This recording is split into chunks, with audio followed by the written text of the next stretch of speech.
Hey guys, happy Sunday. We were running a couple minutes late, so I didn't want to make you guys wait with the timer. So I feel like we should at least do our little video though, because it's cute. So It's the Morning Brew with Elle Dawson and Gillian Robertson. Brought to you by Fight Bananas. we're here, we're live. Yours truly, Elle Dawson, and to my left, Gillian the Savage Robertson. What's up, G? This daylight savings that got me messed up. I'm like, what? Is that what happened? Because I felt Yeah. so weird this morning. No, I woke up this morning. I was like, why does my clock say 6 o'clock, but it feels like it's 7? It's like bright out like it's 7, but it says 6. I was so thrown off until I saw my the clock on my stove. It didn't change, and I was like, huh, are we in daylight savings? Had me messed up so much this morning. I remember like when we had to actually change the clocks, and now everything just like happens automatically on your phone, and I would have no idea otherwise, honestly. But I'm like, this weekend we had dirty boxing, we had karate combat, we had UFC. So I'm like, a lot of fights. A lot of fights. I do think we were pretty on point with the overall just like level and maybe entertainment value of this card. I definitely think we were right that this was not the best card. I will say it was a very interesting card. I think a lot of surprising things obviously happened. There's been a lot of talk about some line movements and whatnot. I guess we also had Power Slap. And how could I forget that? How could we possibly forget Power Slap? I've watched one Power Slap event, and I got to admit, it was enjoyable. I don't know if it would be enjoyable to watch it that often, to be honest. But I watched it once, but I watched it. It was I had a friend who was on it, so I watched it like the day after. When I was able to fast forward it, I'm like, I think that was an okay way to watch it. When you just watch the action parts, but it's so little action for so much, like the walkout, the like everything. They got to introduce the person. This whole like I don't know, all the production about it is so much, and then the actual like action takes like 2 seconds. 30 seconds. You know? So I'm like, when you can fast forward to the action parts, I'm like, wasn't bad. Would I ever watch it live? Don't know. Yeah, see, we had a girls' night at my house, and like I made like sushi boards, and we like all hung out and watched because Paige was competing. So that was fun because we like everybody was like talking in between the events. But yeah, like in order to make it an event worth selling tickets to, they have to put a bunch of stuff in between. But you're right, like the actual competition is seconds. Like it's so short. Too short. But apparently the Dodgers back to back. Congrats to the Dodgers. But this is an MMA show. So all right, we got UFC Vegas 110. We'll get into all the hullabaloo as we go down this card, but we got to talk about this main event, which definitely was originally one of the only fights I was super excited for on this card. I had no idea what was going to happen. In my mind, I felt like Garcia had the technical boxing advantage and Onama had the athleticism advantage, is how I felt going into this. And I feel like both guys are used to getting to be the substantially taller, longer fighter, and neither of them had that advantage going into this fight, which I felt like was a really interesting matchup. But, I mean, clearly Garcia was just too much for Onama. I think David's issue is he never could quite get started. Garcia just right from the get-go was right in his face. And I think that range and the length of Garcia was a lot for David. In that moment, like it seemed like David was really hesitant to throw, like almost like he felt like he couldn't touch Garcia without also getting touched, if that makes sense. And I feel like that like he just never quite got going. Is G frozen? G's frozen. Dang it. Hang on. Let's pop her out, pop her back in. Yeah, I did not expect the fight to be that short, to be honest. Let's see if we can get her back. I did not expect the fight to be that short. I thought it was going to be quite competitive. I didn't really expect it to be so one-sided, but yeah, it seemed like it just David was maybe not prepared for the length of Steve Garcia, unfortunately. I think Onama is a staple in the division. Still, he's still fairly young. Like, he has a lot of time. And I think a loss to Steve Garcia will age quite well. There we go. She's back. Okay. I was like waiting for you to respond. I was like, oh, she's frozen. Yeah. So I think that like Onama in the past, we've seen him use his kicks a lot to get a lot of success too. And I think that Garcia's boxing and forward pressure just always being in his face really kind of nullifies that game. You know, you don't want to be throwing kicks on your back a foot a lot. And so I think Onama, like you said, he was kind of frozen to start. And Garcia, just the way he plays with that jab, he keeps it out. Then I'm like, almost every single combination, he either starts with a jab or a double jab, and then he sees and he waits till he sees his opening. So he like jab and then see the body, then double jab, see the head. He's always picking his shots, always changing up his target. Like after his last fight, honestly, Garcia really caught my attention. I'm like, I think he's going to be an issue. I'm like, every fight, he just looks good. Well, and to be honest, I was kind of going through his resume. Great resume, by the way. I know he was knocked out once, I think, in the UFC at 155, but at featherweight, he's shown a crazy chin. He's fought a lot of guys with power, great strikers, which I understand the UFC wanting to match him up like that. He is absolutely a ticket seller. Always a fun guy to watch. I did notice like there's not really a whole lot of grapplers, like super high level grapplers on his resume, but also if you look at 45 right now, there's just not a whole lot of grapplers. And I feel like the way they may not even have to be super careful matching Garcia up, but we haven't seen him, in a lot of these heavy grappling exchanges anyways, at least not recently. And so I'm interested how they match him up moving forward. I need to pull up the rankings too. I know a lot of people were kind of hating on his call out, but if it happens, it would be a great fight. Called out Max Holloway for the BMF belt. I'm like, that would be just a fan's fight. I'm like, I don't care if it's like a big reach for a call out. I'm like, that would be a phenomenal fight for all of us. Like, I'm into that. I 100% agree. And to be honest, he has the size and length now, because Max is definitely bigger than he was when he was at 45. Like I don't think Max is making 145 again. I think the fight would have to take place at lightweight, but I definitely think Garcia can be competitive there. And he was competitive at lightweight when he first got into the UFC. He dropped a couple at 155, had a couple losses, but I mean, he still was good, Let's see. Even as Garcia versus like Jean Silva or Diego Lopez, I'm like, I'm in for those matchups. I'm saying there's so many good matchups for him at 145. Like, I think Lerone, Murphy, and Movsar obviously are the two, and there's also obviously Aljo. Those are like the handful of guys that I think are just more grappling heavy in their styles that maybe can pose a threat. Lerone Murphy uses his grappling kind of when he's so efficient. Like, I feel like he's good everywhere. He's definitely a very well-rounded fighter, but he definitely has a good grappling background. And I would expect if he were to fight a guy like Garcia, I would expect to see Lerone Murphy be smart and use his grappling.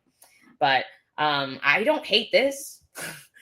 I don't hate if we're trying to make things happen. I know I do wonder how they move him in the division. Obviously, David was ranked lower than him, but I mean, Umar was ranked substantially higher than Mario Batista, and they still moved him up in the rankings. And to be honest, I don't really care. Like, I'm fine with that.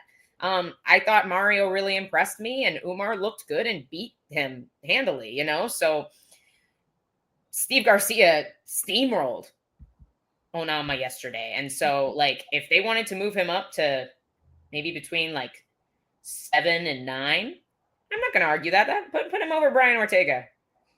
We're not going to see him fight at 45 again. Stick him in there at 8, if they want to. And then you can make a lot of things happen there. Then you have Yair is number 3, Aljo's number 5, Arnold Allen's number 6. Like, if you want to give him a step up, there's a lot of guys you can put him with there that I think make for a really fun fight. That Arnold Allen fight would be fun too. So yeah. And Arnold Allen, I talk about all the time. He's one of the most underrated guys at 45, and I think everybody forgets about him because he's had a bit of a layoff. But like he's a stud, man. Mm-hmm. No, like you said, I think it's just the inactivity in his career that's kind of makes him doesn't shine as bright.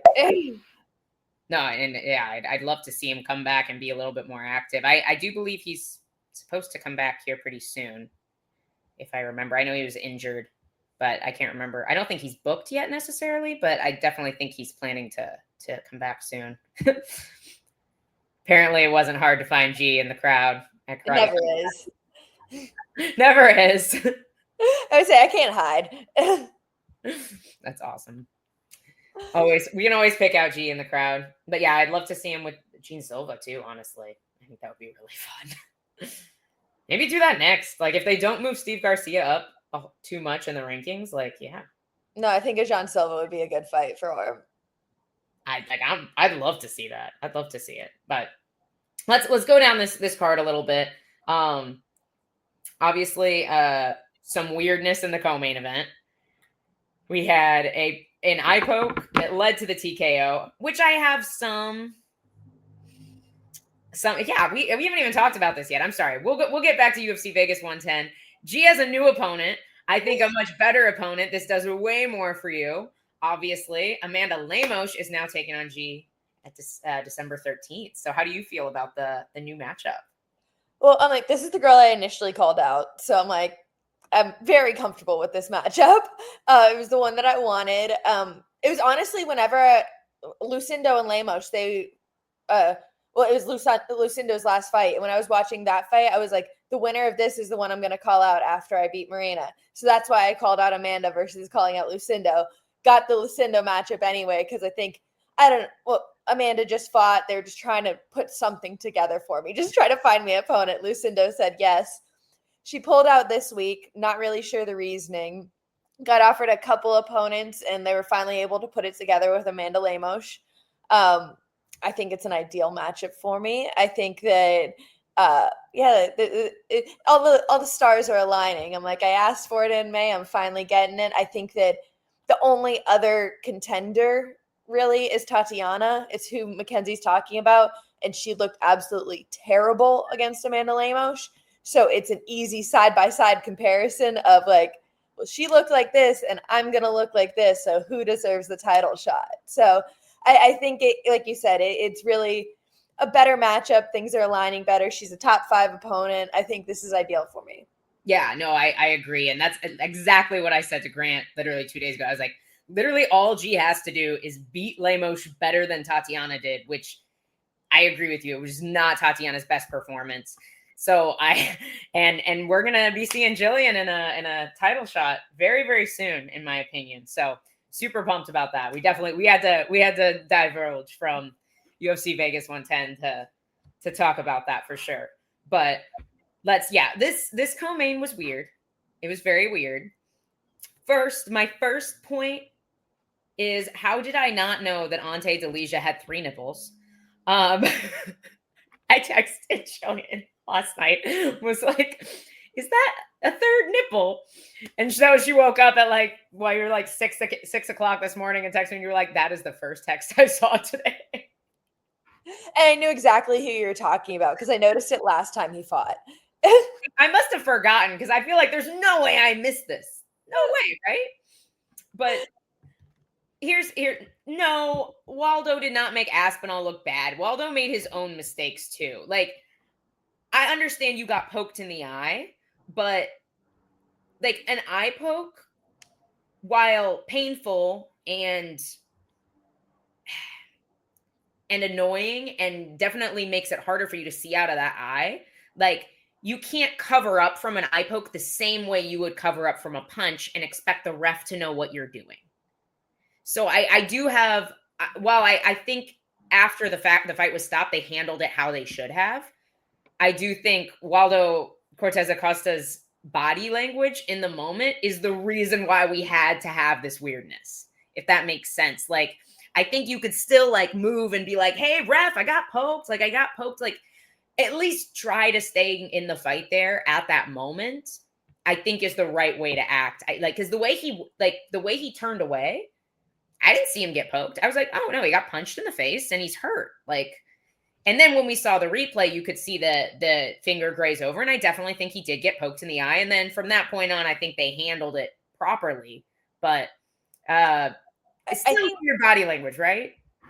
Yes, but I think the issue came more with, I don't know, like the outside, like the commission, I guess, and the doctors. Everybody rushed in the cage when it wasn't over. And that's what I feel like. The ref didn't call the fight. The ref noticed the eye poke and didn't. Oh, you're sure? It looked like the fight was called. Delicia's celebrating. Well, are you sure? The commentator, I just remember the commentator saying several times, they're like, the ref didn't wave off the fight.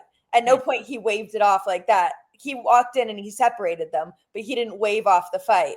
So there was no communication between him and the commission, essentially. Yeah, I think that there was something between like because I feel like the ref had the right call from the initial. He saw the eye poke or acknowledged that Cortez was holding his eye and stopped the exchange because of that, is what I understood from it. And it was kind of like because instantly, I believe it was Mark Smith, went over to the review official, which I think was Herb Dean, and was like, we need to see the video. It was an eye poke. He like instantly went over there. So I think he kind of knew what went on, but it was the coaches and the doctors and everybody just walked in the cage like the fight was over because they just assumed it was. Well, I guess my question is, if he saw the eye poke, why did he wait so long to stop the fight? Like he waited until he was essentially TKO'd. I think it was more that it was when he noticed like him covering his eye specifically. Because whenever I watched it, I picked it up in the same way of like, I watched it knowing the eye poke happened. So I was looking for it kind of, but I saw it in the same way of like, he poked him in the eye. He held his eye.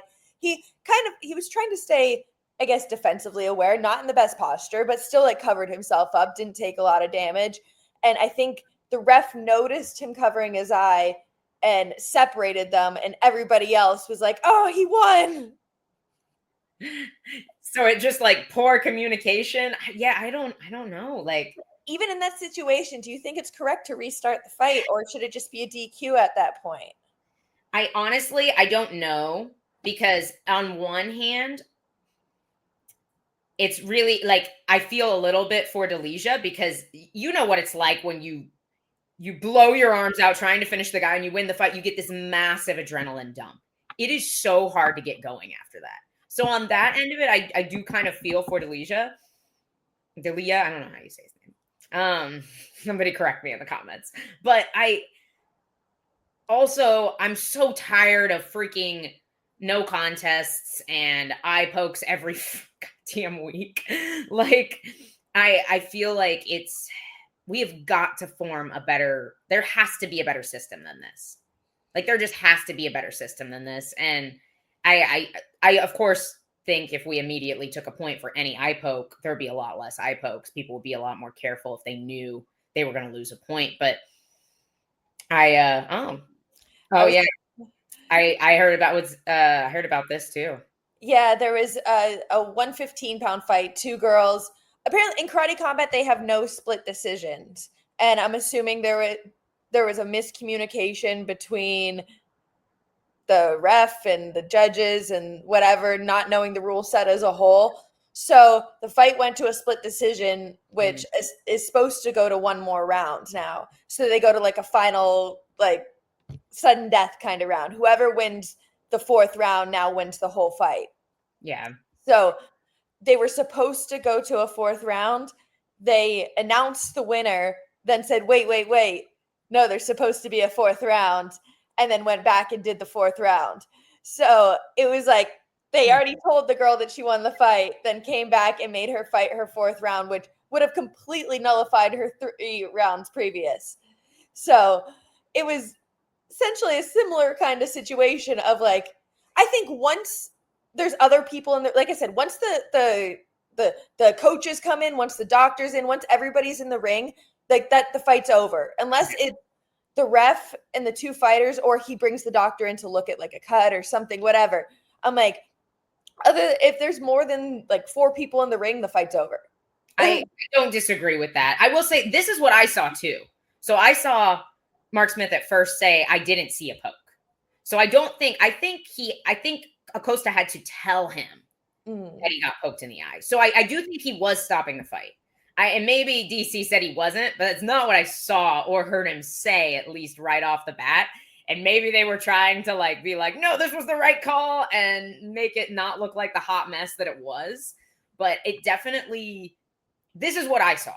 And I have not gone back. I was too busy rewatching other fights that we'll get into later this morning. So I actually did not rewatch this morning, only last night. But I feel like if this was the case, like you said, if they did stop the fight, it probably needed to be either a DQ or a no contest at that point. I'm just like, or like I said, I really, in my perspective, I think it was a miscommunication between the ref and like everybody rushing the cage. Like maybe the commission, maybe something like that. I'm like, they needed to make a firmer statement of, no, the fight's not over yet. Everybody get out. Like this still might be continuing. And maybe the reason that didn't happen is because Mark Smith had not yet realized that there was an eye poke. And so he wasn't like rushing to the door going, nope, don't come in yet. Like, because nobody stopped them either. Like, it wasn't like Mark was like, no, hang on. Like, he was like, oh, you got poked in the eye. Let me go review the tape now. SG has the answer. We make. Why didn't we think of this before? Of course. I've literally seen people like seriously, like just the most casual of casual fans are like, why couldn't they wear like safety goggles? And I'm like, how would that work? That would hurt so bad. Could you imagine if you like took a knee with like plastic goggles on your face? Oh, that would hurt so bad. Just pressing into your, or like you're trying to like use your head pressure to grapple and there's just, oh my gosh. I will say this. I do think we did not do enough market research with the glove switch to see if it would actually help.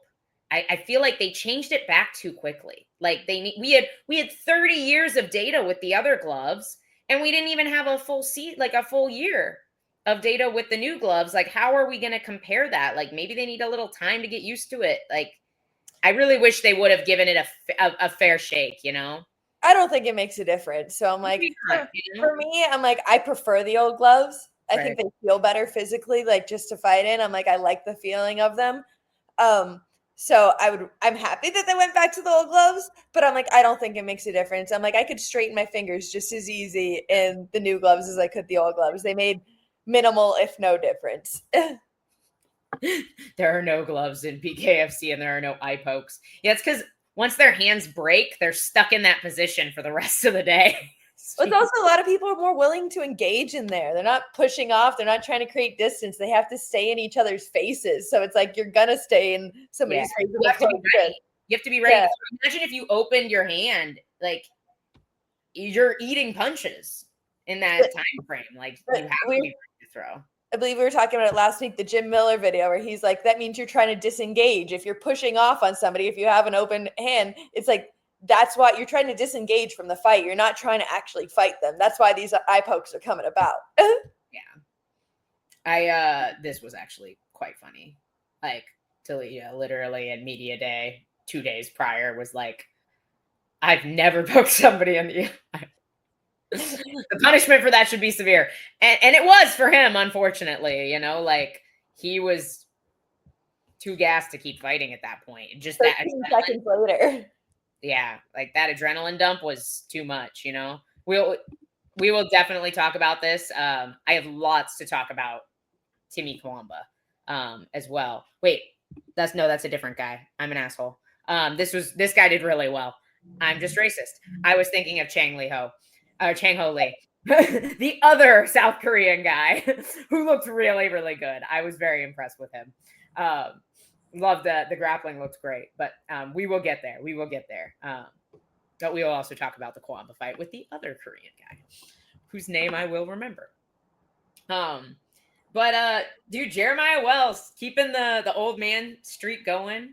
39 years old, dude. He's been a staple. He's just kind of always around.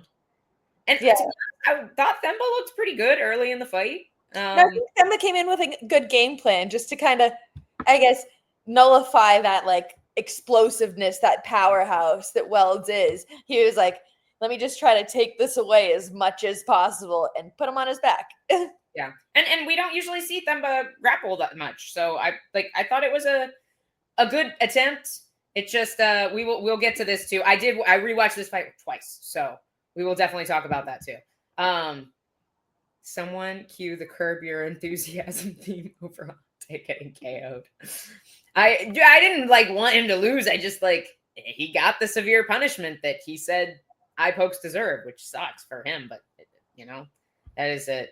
A lot of people think Wells. I feel like Wells just has never been super active. He's been around a long time. He's just not super active. And so he doesn't have a ton of fights. What is he, 13-4 or something like that? He doesn't have that many fights for how old he is. But he came back, looked good. Charles Radke just blew through Daniel Frunza, who isn't going to be in the UFC. I actually did a little digging into Are you frozen again? Are you good? Okay. No, you're good. Okay. I'm good now. I was definitely frozen again for a second. I was like, man, your face isn't moving at all. Radke's, all his wins except one are cut from the UFC, other than Frunza at this point. But I definitely think he will also be getting cut from the UFC. For this UFC, for me, I'm in my head, I was thinking this is the anti-contender series. Whoever sucks less gets to keep their job. Honestly, yeah. I was going, and Radke's losses are actually two good guys. Here's my thing, Sean. Yes and no. I feel like for the level Frunza is at, Radke should have been able to finish him way earlier in that fight for the level that the UFC is.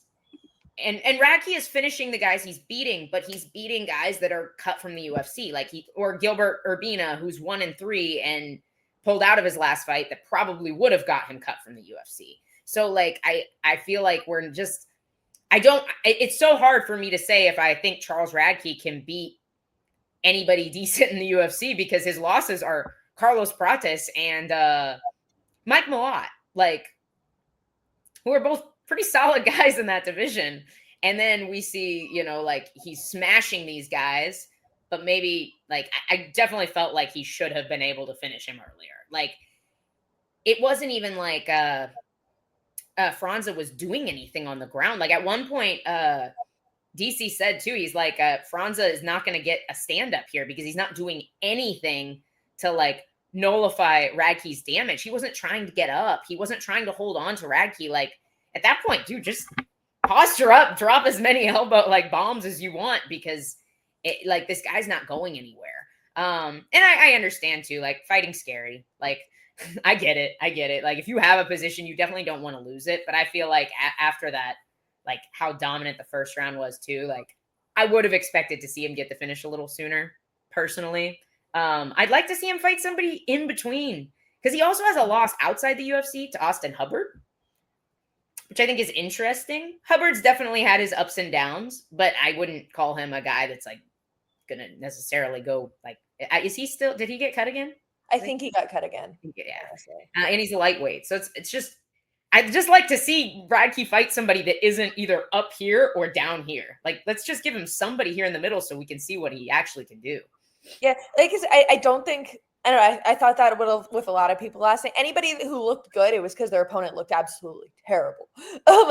Last night, I think there was a very big discrepancy. And Radke was one of them where I'm I think he looked good, but it was also just as much his opponent looked absolutely terrible last night.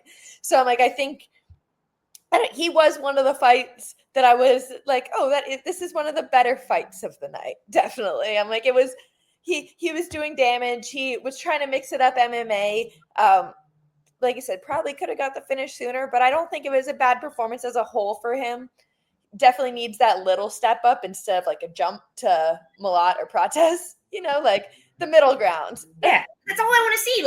I feel I can't actually give a proper gauge of where Radke is at in the UFC because we haven't seen it. And so I'm interested to see if they give him somebody middle of the road. I honestly, I don't have a name in mind. I'd like to see somebody in that middle section of the weight class. Dude, I'm so gutted for Cody. He was looking so good until he wasn't. That just got clipped with that elbow, and he was hurt pretty bad. I don't think he would have taken that like bad of a shot if he didn't get hurt with the elbow, and that's what the choke.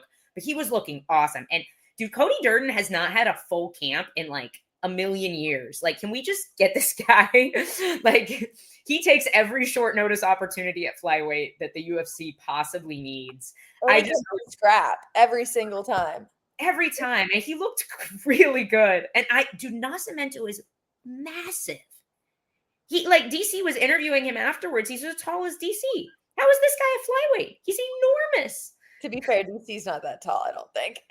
But dude, Nascimento looked thick too. Like, so big. But yeah, no, I every Cody Durden fight, honestly, looking at the card, obviously was hyped for the main event. The only other fight looking at the card that I was like, okay, this is one I'm interested in, was Cody Durden, specifically because I knew he just is going to bring a fight. He's going to be there. Like it doesn't matter if it's 2 weeks notice. It doesn't matter if it's 1 week's notice. Cody Durden shows up. He was looking so good in the first round. I was really like cheering for him, and then just got cut and went downhill fast with that anaconda. Yeah. And honestly, I thought he was winning the second round too. Like, we were like almost 3 minutes into the second round before he got clipped. And I was like, oh, he's going to steamroll this guy. Like, he's just going to keep pressuring. Like, and dude, Cody has a gas tank for days. So I'm gutted for him. I thought he looked great.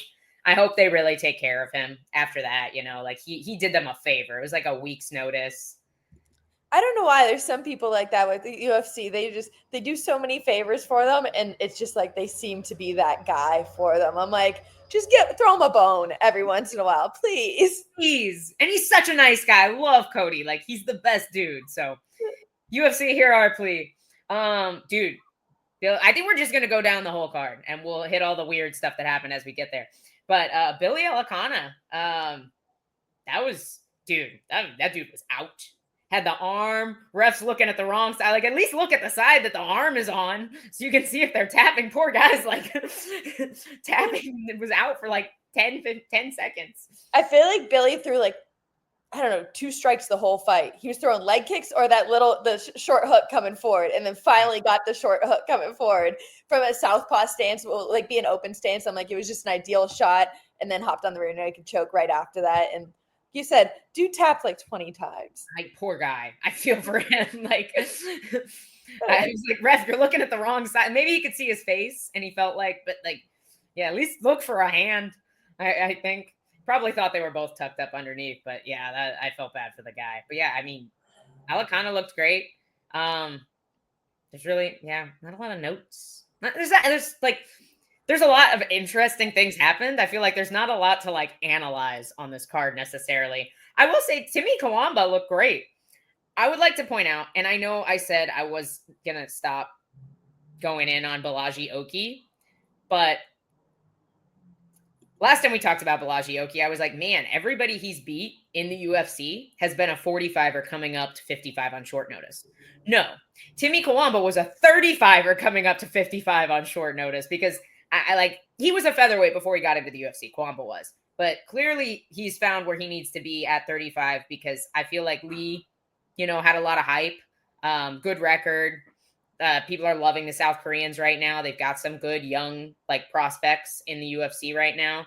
And like Kawamba kind of like just weathered the storm early. And then just the clinch work from him and the takedown defense and for the rest of the fight was just beautiful. Oh yeah. For the first round, I don't know. It was, I honestly, I took my dogs for a walk during that fight. And then I went and I rewatched that fight. So I was like rewinded and was able to go through it. And I was like, I bet you I can fast forward to the end of this round and they're not going to change position. And I fast forwarded to the end of the round. And I was like, yep, glad I didn't watch that round. But so like, yeah, just held backpack the whole first round. Went out and was obviously trying to force the wrestling situation again, very heavy in the second round, where Kawamba was there, able to get his strikes off, stuff the wrestling. Then he got his own shot and was able to continue on top, just controlling. Same within the third. Just went for the takedown, controlled on top the whole time. I was definitely impressed by him as well, just all around. Another really impressive thing too is just to be carrying somebody's weight.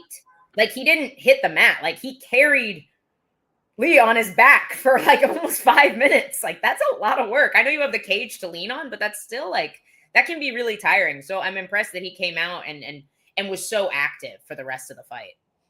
No, for sure. I think that, like I said, there's very few, I feel like, memorable performances, things that stood out. He was definitely one of them that did.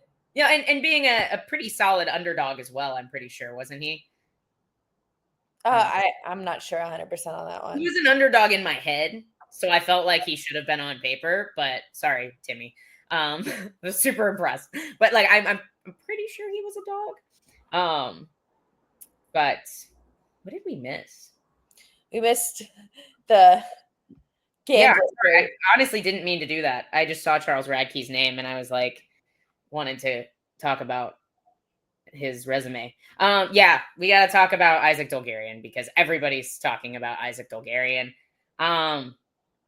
Is the line movement weird? Yes, the line movement is weird. I'm not a betting woman anymore, but I know that that's strange.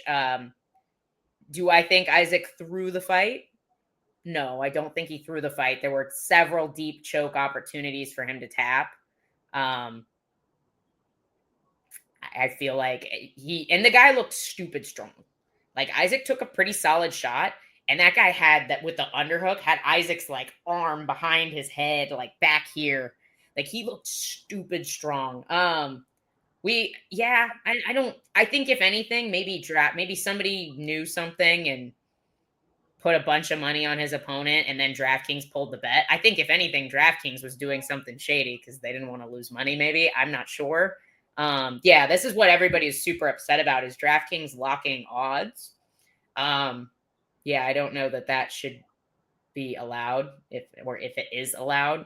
Honestly, the people who know more about betting, is that illegal for a book to do that? He doesn't train there anymore. He's trained at Factory X for a while. I'm pretty sure I think he lives in Colorado now. Don't quote me on that, but I'm pretty sure like his family and everybody's in Colorado. But so I'm like, for me, watching the fight initially, I like thinking back to it last night when I first saw it. I remember thinking, how is he getting flattened out that easy? I'm like, just like, it was early on in the fight. He got 2 hooks in, flattened him out, and it seemed, Isaac just seemed like he was moving a lot, but not really doing much. So I'm like, there's definitely like. And then I went back and rewatched it this morning. And I'm like, there's definitely a lot of situations where I'm like, does he just have poor fight IQ and isn't making the right decision? Or is like, and like, maybe I'm looking into it now a lot more because I know the betting line changed and I know all this happened. But I'm like, there is situations where, I don't know, you can almost see where it's like, he goes to like fight for the hands, but he's not really fighting for the hands. Like there's a lot of situations where I'm like, even DC, the whole fight is like, why isn't he fighting that top hand? Why isn't he fighting the rear naked choke hand? He's not holding the rear naked choke hand. And I'm like, there's a lot of situations where I'm like I said, maybe it's looking back and hindsight.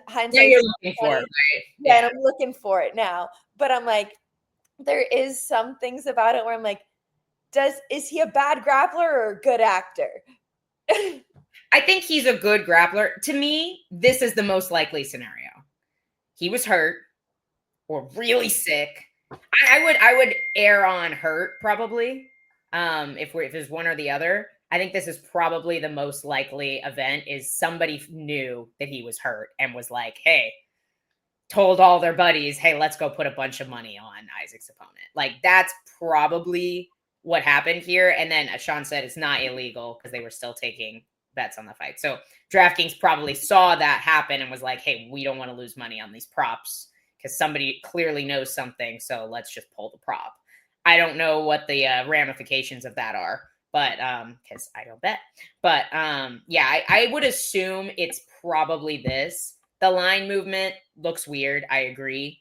But I would assume that's probably the most likely, because when you're hurt too, like especially like if it's like a neck injury, that can make you feel really weak. Or, you know, he was hurt and he just quit. Like that happens too. Guys go in and they're like, I don't feel like I can do this, so I'm just going to give up, you know? This is the only one that I would say makes a good argument of the money went up on a first round finish specifically. So it's like, did people like, okay, if he goes in with an injury, it doesn't mean it's going to be a first round finish. Like it might be more likely for his opponent to win the fight, but I'm like, I don't know. I'm always depends what the injury is. Like, yeah, I'm always playing devil's advocate, trying to look for like, oh, maybe it is. Yeah, always looking for the conspiracy theories around this. But I'm like, I don't know, because you never, at the end of the day, you never really know. It comes down to the fighter's going to be the only person who truly knows in the world, unless they find text messages and you know, then everybody knows. But yeah, I know, like I admit this is a crazy line movement. Somebody knew something. I just don't know. We don't know what they knew or who was in on it and stuff like that. And at the same time too, like if somebody who knew, like who isn't part of the camp, but like knew he was hurt or something, if they bet, that's not illegal. Is it against UFC rules? Yes. But as long as the fighter's not involved, the UFC can't penalize somebody else for knowing information and using that information to make a bet, you know? Yeah, and like we were talking off for a little bit, the next fight that we're going to go into anyway, look just as fishy of Dumas versus Johnson, where I'm like, Cedric is like, if there was say that there was a changing betting line in that fight, look just as fishy. I'm like, it was just, he didn't want to be in there. He was out there for a paycheck. He was like literally for 20 seconds was sitting there like, all right, just waiting for him to choke me. Like, do I tap? No, it's not. All right, now I tap. He wasn't even in. Like he had to fully switch from over the arm to like this, and Dumas's hand was already up. Like, and I don't like SD Dumas very much as like a person in general, but like he looked good that first round. I thought he came out. He had some great scrambles. He looked like he was there to wrestle, which was a super smart game plan going in against a guy like Johnson, who is a freaking powerhouse and has a bajillion first round knockouts. Like, and honestly, I really liked seeing Johnson see some adversity early in the fight and also see him use a different skill set. That was nice. You know, I was impressed with it, but I feel like he did look good in that first round. And then I feel like he had already decided in his head, if I don't finish him in the first round, I'm done. I'm quitting. That's what I see. I think even like his last fight, I want to say he got like kicked in the nuts or eye poked and it was a DQ. Yeah, Zach Reese. Yeah. And I'm like, even that fight, I'm like, he just didn't look like he wanted to be there. I'm like, he just looks like he's showing up for a paycheck right now. And he's like, I'm gonna try for a little bit. And then if I don't get it, I don't get it, whatever. Like that's when I'm ready to be cut. So he is currently, I was actually looking at it. I wanted to get your opinion if he gets another. I believe he's like, it's not looking good, but it's not the worst UFC record. He's 10-4 overall right now. He's 3-4 in the UFC now with a no contest as well. So 3-4-1. I'm surprised he has that many fights, honestly. I'm like, I don't, like I said, I think the last two fights he's looked like he's just showed up, like doesn't even want to be there. I feel like Johnson, while he looked good, still looks very like almost regional level, like high level regional level. He doesn't quite look like UFC level yet. I'm like, I don't know. I just think that, like I said, I'm ready for him to be cut. I'm ready for that one. Like there's other people who deserve this, who want it, who actually want to be there. That's the thing. You don't even want this. This is one of the biggest opportunities of your life. And you're going out there and just throwing it away like it's nothing. Like, and just the amount of like fights he's had to pull out of, the legal issues. Like I'm with you. I'm ready for this storyline to end. But yeah, I'm on board. But yeah, like you said, that looked just as fishy. The Ketlin got robbed comment. I can't remember who said that. I'm not going to scroll that far back in the comment section. I did rewatch it twice. Did I score the second round for Ketlin? Yes. Was it close enough that I could see people scoring it for Norma? Also, yes. Ketlin 100% won the first. I thought Norma 100% won the third. The round in question is the second round. Norma was winning the round, like first 3.5 minutes of it, but she never landed anything super damaging. Like there's no blood, no mouse around somebody's eye, like zero damage, but she was definitely winning the striking. She had some like nice hard leg kicks that had like a little crack to them, And then Ketlin got the takedown and had 1.5 minutes of control time, but no super significant damaging strikes and no significant submission attempts. So it's very difficult to compare the first half of the fight to the second half of the fight. I also think there's something to be said for scoring when you finish the round on your back. You can kind of assume that you weren't going to get up should the round have continued. I definitely think that looks worse than if you were on your back for the first half of the round and then got up and won the second half. No, and it is so much of the second half of the round just typically does stick in the judge's mind more. That is what they saw, like most recent, like 5 minutes can seem like a long time when you're either in it or sitting there judging. So I'm like, when you're sitting watching it and you just see the last 1.5 minutes is going to be sticking in your head a lot heavier than the first 1.5 minutes of the fight. Yeah. So in that reasoning, I can understand. Honestly, I don't know how you watched it 3 times. I'm like, I had to watch it 3 times because I got bored the first 2 times. I'm like, I could hardly get through it the first time. But yeah, I think, I don't know. I can understand why I went one way. I would have definitely given it the other way. Either way, I'm like, there's not much hope for the 35ers right now. I'll just leave it at that, man. I'm like, what happens? Well, say either Amanda wins or they both, Kayla and Amanda both retire. Kayla wins and she retires. I'm like, either scenario, what happens with the 135ers? Yana's making that title run. Let's go, Yana. She's the only hope, man, because I'm like, these girls, there's hope it's going to be a rough title. It'll take some time because she needs time to develop. Like, she only has 6 UFC or 6 MMA fights, but like, I do think Bia will eventually have a good place there in the division, but she needs time. Obviously, she just made her debut. But yeah, it's like, to me, I was like, oh, Norma Dumont's back. Like, I'm not stoked, but like, I was like, oh, this could be good, right? She's cute. She's marketable. She at least speaks a little English. Like, like I was like, oh, this could be solid. Like if she comes out and has a good performance, this could be solid because nobody really wants to see the rematch between Ketlin and Kayla. My only argument with Bia is she is 34. So like for time to develop, she doesn't really have it at this point. Yeah. I mean, at 135 though, like there's girls that were winning at 40. Like, I know.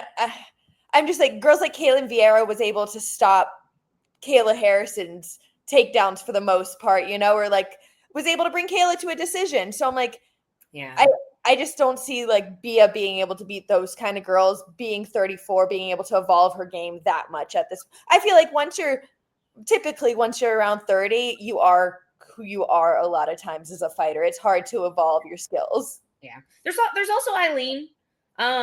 She's been on a pretty solid win streak. Right? I can't remember.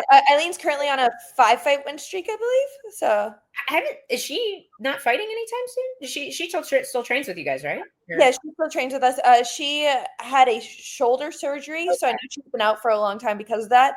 I think she is in the time period of like looking for a fight right now or trying to get something. So yeah, she doesn't have anything currently, but I know that like she's back to training full time now. So okay, yeah, because I was kind of wondering what happened to her. I felt like she was pretty active for a while there and was on a little bit of a run. So there's her. There's definitely like a couple pockets of talent, but yeah, the division overall is pretty rough. I agree.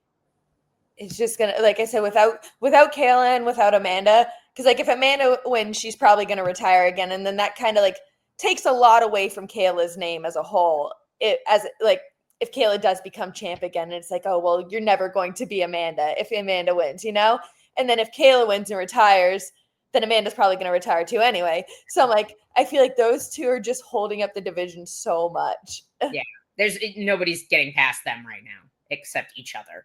So it's honestly, I'd be down to see Manon Fiorot fight at 135. I think she's really big. She kills herself to make 125.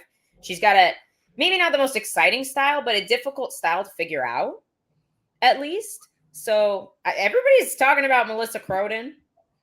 I mean, yeah, like let's give her a few more fights before we make that decision that the title run's coming. But like, yeah, she could definitely be a potential talent in the division. How old is she? What? I think she just made her debut, didn't she? Yeah, but that doesn't mean anything for age, as we know. She is also 34. Wow, that's just the magic number. What's with these girls making their debut at 34? With Bia, it makes sense because she had like a super long jiu-jitsu career.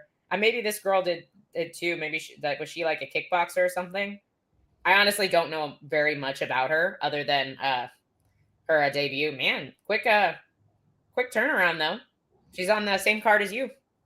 Oh wow, got a lot of Canadians on that card then, because it's me, Jamie Lynn Horth, and her now. I like Jamie Lynn. I'm like, I wouldn't be mad at this, honestly. Cut the 35 division, bring in the atom weights. That's what we need. Do it. Here's the problem though. There's no atom weights anymore. Like, I feel like there was a time where the UFC could have done this, and if they had done it at the time, it would have grown the atomweight division. Like there was a point where Invicta 105ers were just on fire. It was like Jin Yu Fry was the champ. They had so many girls. Everybody was a freaking beast.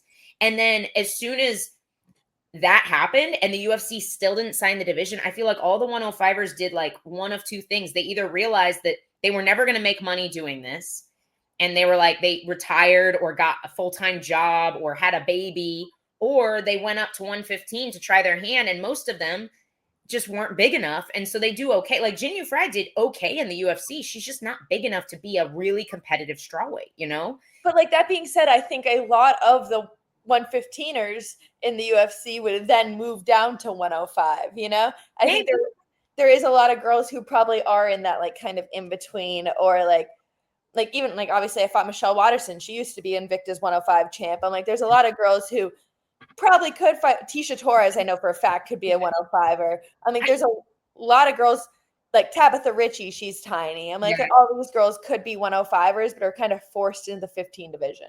I think there's a few, but I don't think it's enough for a competitive. I think we'd run into the same thing as 135 because so many because I have struggled to find a fight for 3 years, guys.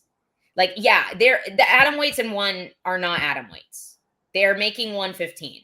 A lot, like there are some of them that are true atom weights. They can still make 105, but a lot of them cannot. And quite frankly, I guess to argue against it, I'm like, we need talent at 115 too. So I'm like, it probably doesn't division. Yeah, I'm like, it's not currently. I'm like, we don't have the most talented division. I don't know. A lot of the women's divisions aren't strong right now, honestly. I'm like, yeah, it's a bad season for women's divisions currently. So I'm like, it probably doesn't help to have, and it probably does help to have a lot of the 105 talent at 115 to try to condense it a little bit more, get a little bit more talent in there. No, I agree. And I think like you see it, like Hayani Dos Santos, I think is a talented 105er. I don't think she's big enough for her fighting style, because her fighting style just isn't conducive to her winning fights at 115 because she's not big enough. Mm-hmm. You know, like she just doesn't have that. Guys, calm down. Calm down. It was like, Elle fight Stan Fairtex. Like this, somebody earlier said Dana White's Contender Series is going to become the only way to get in the UFC. I am so for this. Like, just make it its own show. And then you could even do a test run for new divisions in Dana White's Contender Series without having to actually sign a new division to the UFC. Just imagine if they just spent a full year, every other Tuesday, there's Dana White's Contender Series. What's that, like 25 shows a year, 26 shows a year, and they do 105. Let's see if we can build a division. Like, let's see what the talent pool looks like. Oh, the year ended and like we only got 4 decent girls. All right, we can't sign the division. Scrap it. Mm-hmm. Cut all the atom weights from the Contender Series show, which could be its own freaking promotion. Just make it its own promotion. Pull guys when you need them for short notice fights. Pay them a decent amount and let them develop. But stop signing them when they have 4 freaking pro fights. Never. No, I said even Johnson last night, I'm like, he looked good. He beat somebody who was ready to quit. He beat Dumas. But I'm like, I also don't, I think he is someone who belongs on the Contender Series a little bit longer. Like, let him build, let him develop a little bit more. He still looked very regional level. Didn't look like he was quite UFC level yet. I agree. And it's better for those guys. Like, I think the UFC with how poor regional MMA is right now, I think the UFC is going to go through a season where it's going to be really, really hard to find new talent. Yeah, 100%. What they did with Bo was the right thing to do. Bo needed more, like I'm not even saying acquire LFA. Make Dana White's Contender Series its own show. LFA needs to still exist. We still need regional MMA to get people to the Contender Series show, and then make the Contender Series show the bridge, because right now we don't have enough LFA shows to bridge the gap between low-level regional MMA and the UFC, which is why people are getting in too soon. I feel like LFA shows in its own way, LFA, like essentially, I feel like majority of the time you get a belt in LFA, you get a UFC contract. And like, so in its own way, LFA is kind of playing that role. Like, 'cause I feel like on the regional scene, they have the most legit promotion. I agree. Anytime you watch it, it's the ones they're like, they look the highest level, they look the most advanced. The matchups are even. Yeah, it's very competitive.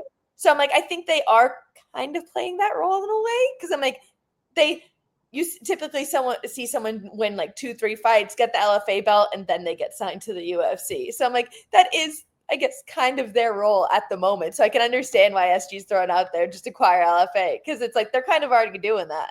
Well, I think they need both. Like, I think we need more shows like LFA to be able, like, I think regional MMA is dying. It's so hard to make a profitable show. And it's like, we're seeing fighters try. Anthony Pettis has been trying to put on shows, but I think the reason why he doesn't have 15 shows a year is probably because it's expensive. And it doesn't produce profit. Like, and LFA, when I say regional MMA, I mean not the UFC or PFL Tour or one. Like Cage Warriors, I would consider regional. It's high level regional MMA, but it's still not on the same level as, like, it's not going to be on a major TV network, you know? So it's like, there are definitely shows. I'm not saying the shows don't exist. I'm saying they're not producing the same level of talent that they were 10 years ago. And that's even 5 years ago. Even a show like Cage Fury, sometimes I feel like a lot of shows in general, I'm like, you see, I want to say Cage Warriors does this, Cage Fury does this. LFA, I think, is better at not doing this, but you still see it a lot. I'm like, there's so one-sided matchups a lot of these times. You know who's going in there to be the winner, you know? I'm like, if, like, Cage Warriors, you look at any of, like, Patty Pimblett's opponents, like, not the best fighters, you know? Like, a lot of these guys, they know who their star is, and they're setting them up, where I'm like, I think like LFA does a little bit better job of like making them a little bit more even matchups. Sometimes, like, I'm not going to say all the time, because I'm like, sometimes they've definitely pushed a few people with some really favorable matchups, but yeah, I'm not going to argue all the time. For the most part, they put on high level fights. I agree. Yeah. But yeah, that's what I'm saying. Like, we need more shows like that. Yes, I did call it PFL Tour. That's what I call it since the merger. But I feel like we need more shows like that. And I don't think like one is the answer. If they even make it, they still haven't had a profitable year. I don't know how they've managed to continue to get funding for a show that's not making money, but do you, because we need more MMA shows. But I don't think the dipping into the Asian market is the solution. I think it helps because we're definitely getting a couple prospects like out of South Korea, China. We've gotten a handful of good fighters, but it's not enough because especially in America, there are so many fighters outside the UFC that have great records. And I know I use him as an example all the time, but Dakota Bush has a phenomenal record. He is a high-level fighter. He is at a level where he would do well in the UFC. But he is not getting signed because he can't get any freaking fights outside the UFC.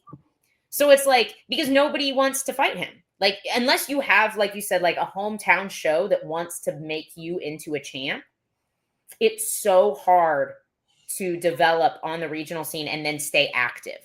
And if you have somebody that you do want to build into a regional champ, you don't give him a guy like Dakota Bush because you want him to get wins.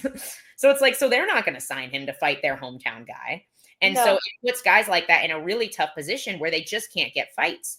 And they can only do that for so long. And then they have to go get day jobs, you know? Yeah, no, 100%. And I think, obviously, like, I'm not speaking on this for Dakota, but I'm like, I feel like sometimes it's like that. If you are that fighter, then you do just start having to take like short notice opportunities, take like things like I don't, when I was in, I was only a pro for 1 year, but I'm like, I felt like to get my last pro fight was almost impossible. I had, I think, 5 or 6 girls tell me no. And then I finally got, it was Hannah Cyphers is the one who finally accepted. And she said no at first, then agreed to me on a longer, like I accepted her short on like 3 weeks notice, I think. And then she said no to the 3 weeks and said, let's do it at 10 weeks. So I finally got like, it was my last fight I needed to before I got into the tough house. But I'm like, I feel like you just have to be right. Say yes, say yes, say yes, say yes, say yes. Be willing to fight for nothing. Yeah, I'm like, because I like I said, I'm not speaking on Dakota for this at all. I don't know him, but I'm like, I know a lot of fighters who it's like they say things like that, but they also want this much money to fight and they also want this much time. And I'm like, if you're that badass, if you say you're that badass, then take the fight on a week's notice, take the fight on 2 days' notice, fly across the country to do it, whatever, like prove to Dana that you belong in the UFC. And like, obviously there is some cases like where luck just doesn't play out. Like like you can be willing to do all that and it's still just, you're not finding the right matchup. Yeah. And that's kind of been his story so far. So and obviously we are big proponents at Fight Bananas of Dakota Bush. Like we are 100% team Harry Bush. Like he should be in the UFC 100%. And he's been ready. He said yes to every lightweight opening, short notice. I can make the weight that the UFC has had. Need job experience or need the job for experience, but need experience for the job. Like it's kind of are you more excited on dirty boxing? I mean, that's not MMA. We'll see. I'm excited about Gable Steveson. I think he could be great. I just want to see him focus on MMA. I think it was good to see, though, giving him, like, obviously he's known as such a huge wrestler, giving him the option not to be able to take it to the ground. I think it proved a lot for probably a lot of people just to see that. I will say that his opponent has been knocked out in his last 5 fights, I think it was. So not the most impressive win in that aspect. But I don't know if there was, like, he jumped over the boxing ring to get out. I'm like, that was the most impressive thing He's to an me. athlete. I'm like, but as a heavyweight, having that kind of athleticism, I'm like, gives me hope we might see something in the UFC with it, you know? I just want to see him focus in on MMA. Like, I like to think that that LFA can get him fights. I don't see, that's the thing. I don't know. Maybe nobody wants to fight him for $1,000 on a regional show. Maybe they're running into the same freaking problem, which is why if the UFC just had Dana White's Contender Series year round, they could sign him to that and they could pay guys $5,000 to come in and fight Gable Steveson, and people would do it for $5,000 and a shot at, oh, now I'm in a more prestigious promotion that's tied to the UFC where they might need me on short notice and I might get that shot. Like there's just so much more incentive to get guys to fight guys they probably wouldn't want to fight otherwise, you know? Yeah, I'm like that. It just irks me because I'm like, as a fighter, you should just want to fight. Period. I'm like, everybody's been asking me about that with my fight switch up. You know, like, oh, it's a bigger opponent, bigger name, higher rank. Are you nervous? I'm like, I'm calling out the champ after this. If I don't think I can beat like 1 through 10, what am I doing here at this point? Like, you should. I don't understand people like. I don't know. It's a problem with the fight culture in general right now of everybody just wanting that Khabib record, everybody just wanting to get that perfect record when it's like, you got to take risks. You got to go out there and just take these opportunities. And I think that's the issue that Gable's going to be running into is that there's not going to be a lot of guys out there who just essentially have the balls to do it. Yeah. No, I agree. And Christian, that's a great test. Like if he beats Rosenstruck with no wrestling, because that's obviously like Rosenstruck's like was his issue in the UFC, which is why I think dirty boxing is perfect for a guy like BB. Like it's perfect for him because that was always his issue in the UFC was his wrestling and his takedown defense. Yeah, if Gable can strike with Rosenstruck, not get knocked out, like I think that definitely says a lot for his preparedness to move into a higher level MMA sphere. But I still would like him because it's still different. The way you strike when you can't wrestle and you can't get taken down is different than the way you strike when you can.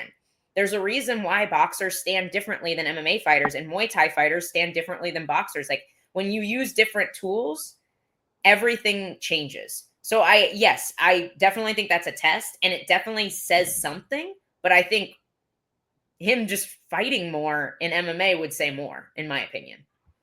Yeah. And yeah, like you said, I think him fighting in MMA and maybe just not, or mixing in his wrestling with his striking more, being able to utilize that, maybe like faking shots to striking, showing it in that way. Because I think with his LFA performance, everybody was kind of like, okay, he went out there, took him down and ground and pounded. What did we expect? That was going to happen. Like if he was able to display his skills as an MMA fighter, I think a little bit better in that fight would have like given us a little bit more. And I think, like I said, I guess that's the aspect people are happy with about dirty boxing. We got to see him on the feet. But like you said, it's a completely different sport. So it's kind of, if he can force himself to keep it on the feet and do like play that game a little bit more in an MMA fight, then it's like we get to see what we've all been waiting for. Yeah, no, 100%. That's all I want. I just want to see him back in the cage. Like I think that's what would make me excited about him coming into heavyweight division as the possible reincarnation of Cain Velasquez, because that's my boy at heavyweight. We love Cain. We didn't really get through the rest of the card, which is fine, to be honest. Phil Rowe got held down for 3 rounds. What else is new? Ko looked really good. He fought Phil Rowe how everybody should fight Phil Rowe because he has had the same issue in almost every single fight. And then he doesn't change anything about Dude so did not try to used it. Go ahead. Sorry. He did not try to defend a takedown to save his life. I'm like, first round he got taken down effortlessly and played on bottom guard the whole time. So you think second round when he comes out, he's like, okay, I can't end up on bottom again because I just ended up on bottom for the whole first round. And he literally pulls like he goes for an ankle lock. He goes for like a heel hook or something like that. I'm like, he pulls to bottom. I'm like, why are you like literally giving him the takedown right now when you just sat on bottom for 5 whole minutes? Like, what kind of fight IQ is this right now? Like, I think there's something to be said about MMA fighters that maybe spend too much time competing in and training in jiu-jitsu. Oh, 100%. Competes in jiu-jitsu a lot. Like, I had a lot of fun competing in jiu-jitsu this year. There's a reason that I looked like an MMA fighter in my jiu-jitsu match. I trained like 3 jiu-jitsu sessions for that match. Like I'm not going to change my entire training so that I can win a jiu-jitsu match when my goal is to win MMA fights. And I think there's something to be said about that. If you're spending a lot of time competing in jiu-jitsu, your style naturally is going to get more jiu-jitsu-y. I'm just like, at what point are you like, after a first round? Oh no, we lost G. She's frozen again. Come back, G. I was ready to hear her response. Man, MMA is hard. MMA is hard, dude. Of my jiu-jitsu being so successful. Here, start over. We missed all of it. You were frozen. I don't know what is happening with my Wi-Fi nowadays, man. The grid's going down. I'm going to start throwing every conspiracy theory at Gillian now that I know. So, where were we? I think he competes too much in jiu-jitsu. You immediately, you started to talk and then immediately froze.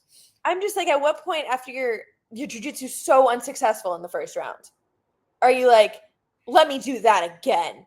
Like, yeah. You offered no resistance at all. It wasn't even like a half sprawl. Like I said, literally in the second round, he pulled Ko shot a single leg and Phil Rowe pulled guard. It wasn't like Ko finished the takedown. Rowe gave it to him. I'm like, there was no at least, all right, let me try to stop this. Because I can understand, like you said, from jiu-jitsu players getting too comfortable on bottom. Like, it was a huge issue for me when I first got into the UFC. I feel like I was a jiu-jitsu girl. Now I'm an MMA fighter. Right. Where I'm like, I understand why a jiu-jitsu person could get stuck on bottom, but like, why would you put yourself there so willingly? Yeah. Again, after it went so poorly the first time. Yeah. I agree. And that's like, I wouldn't have expected the fight to go differently, to be honest. I'd like to see Ko again, though. I thought he took the path of least resistance to victory. Like, he did exactly what he should have. Like, obviously, it's like you said earlier, there were a lot of maybe mismatches on this card, and that for me was definitely one of them. But yeah, I want to see him again, because I do think he did all the right things, and I don't want to take anything away from his victory just because Phil Rowe did essentially nothing. I know, it's like we were talking about the Radke fight earlier. I'm like, there were so many fights where I'm like, oh, that guy looked good, but his opponent looked absolutely terrible. So, like, even the Artelin and Conejo fight. I was gonna say, I'm like, Conejo did nothing. Artelin, no adjustments. Was just active. She threw more. She was throwing a lot of combinations and staying in the pocket. But I'm like, no defense. Wasn't really like, I don't know. That one was like, who's worse? Yeah. No, 100%. And like, I was standing there, and I was sitting there. I was like, one of these girls is 10-4. One of them is 10-7. And guess which one's winning? Like, it's the 10-7 girl. Like, and they're both. Conejo's now 1-4 in the UFC. Artelin's now 2-2. She was 1-1 going into it. I didn't even realize Montserrat had that many fights, because she disappeared. Yeah, she was, I believe, injured for a couple years or something of that sort. Yeah, long time. And then I'm like, again, another fight where I would say the exact same thing. I'm like, Toledo versus Carnelossi. I'm like, Carnelossi kind of looked terrible, and Toledo looked good for, I don't know. She put on a performance, but also like, I don't know, Carnelossi should have been out of there sooner. I do agree. I will point out, I think Carnelossi is one of those girls that's just got freak strength. And you did kind of see it where Toledo was like, I usually get this takedown. Oh, shoot, I usually get this takedown. You know, she did look super strong.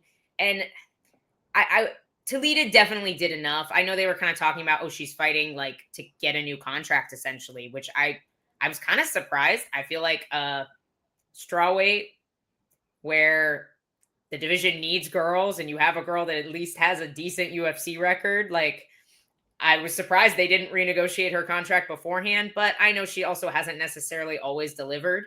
But I thought she almost started every round looking a little rough, and then would just like, she would find her moment. And then as soon as she found her moment, she looked great. Like, but it definitely took her a little bit to get going, I think. No, I guess I can understand that from the UFC. Like, Toledo had her fight with like Rayanne Dos Santos, where I'm like, I thought Rayanne won.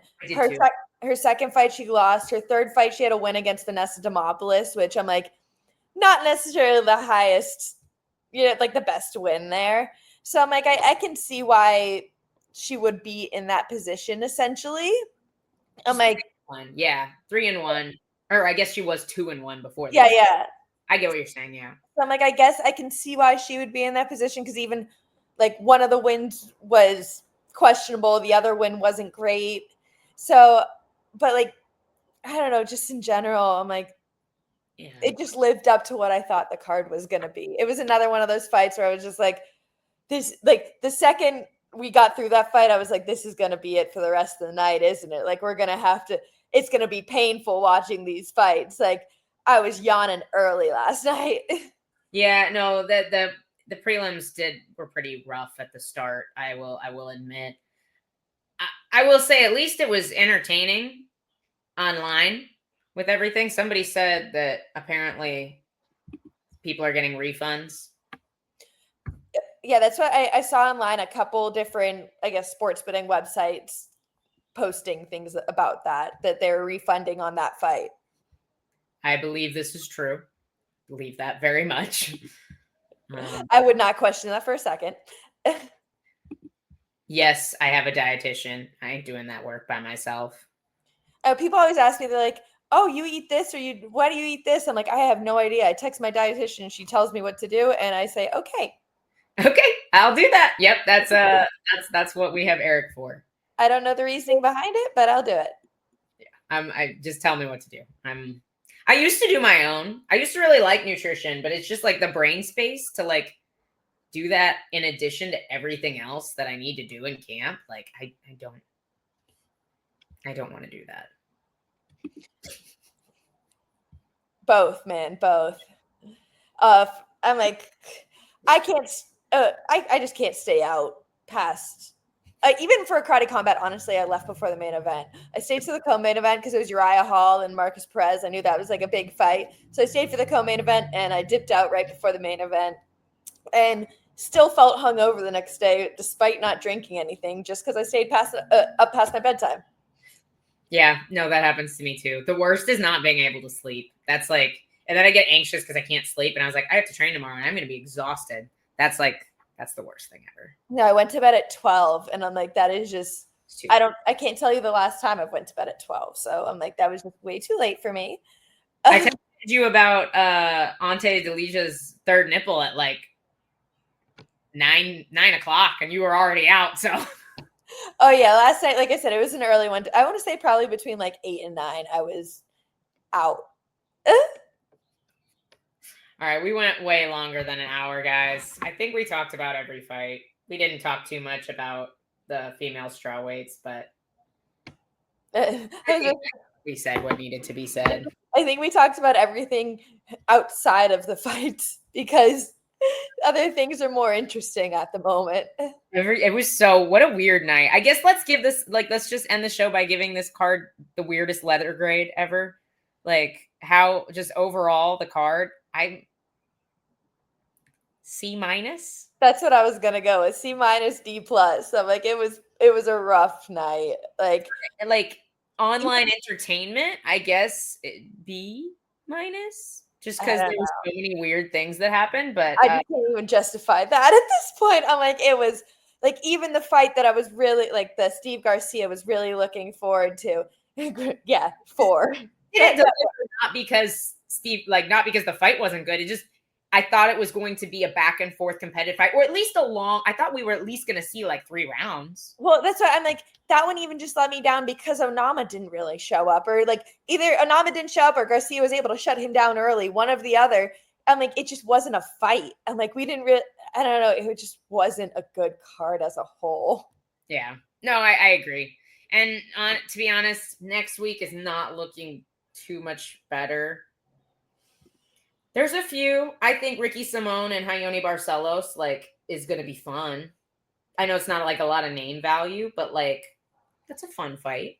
Even the main event, Bonfim versus Randy Brown, I'm like, I've honestly really liked Randy Brown in his last couple of performances.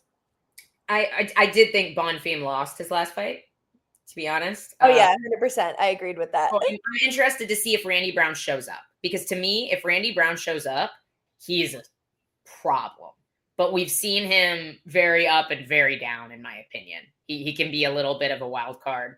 Yeah, like you said, when he shows up, he's just so good at using his length and always finding the end of his strikes. And I want to say it was last fight or the fight before that, he had a clean knockout with just, it's like precision striking that he has. He's just very clean. It looks like he's hitting pads like textbook. Right. Yeah. No, I'm interested to see this. Sorry, I was kind of listening to what you were saying, and then I was also looking. I was like, ooh, Miles Johns and Daniel Marcos is going to be fun. Adrian Yanez versus Christian Quinones isn't a bad fight either. Yeah. I saw Hyder Emil was on there. I was like, oh, he's fighting Jamal Emmers. And it's not like a bad matchup. It's just like, huh. I feel like there is some Daniel Marcos and Miles Johns, Mayra Buenasilva and Jacqueline Calvacante. Jacqueline Calvacante has been really impressing me her last couple performances. I think she's found something special and been putting it together too. Yeah, no, I agree. There's definitely, I know there's some fights on here that aren't showing up on Google, but I'm too lazy to get on ESPN, and we've been going way too long. This is the longest show that I think we might have ever done. Did you see the person No, this was hilarious. Nina's like, all right, Dana's here, guys. Be nice in the chat. And the first question is, why do the next 2 cards suck? Yeah, I saw that. He was like, Dana like instantly tried to defend it. He was like, "Shut up! The cards haven't even happened yet. You guys don't know." And I was like, "Come on, Dana. One card has sucked, Dana. I'm sorry. Let's be honest now." But maybe this week we'll deliver a little bit more. I have more hope for next week because I just think there's more exciting fighters on the card. Where this week I'm like, literally looking at the card this week, I'm like, there was 2 names I was looking at, and that was Durden and Garcia. I'm like, next week, I'm like, there's a couple names where I'm like, okay, he brings an exciting fight. She does too. I'm like, there's a little bit more of like fighters that will bring a little bit more fire, a little bit excitement. Where I'm like, this week, I'm like, I knew it was going to be exactly what it was. Right. And it brings us 1 week closer to MSG, which is going to be amazing. So we can hold out a little bit longer for Madison Square Garden. All right, guys, we're done. We're leaving. Join us Tuesday. I'm sorry I didn't get all the last few comments in the chat section. Bring your comments to the Tuesday show. I'm sure there will be tons more information on all the random things that happened over the weekend. And we can talk about them on Tuesday afternoon, 1 p.m. Eastern, I think, maybe 2 p.m. Eastern. Don't quote me. We'll let y'all know. It'll be up on live on our YouTube. Go sub the YouTube, by the way. I don't think I've told people to do that in a few weeks. Go sub the YouTube. We love you. And we'll see you Tuesday. Bye.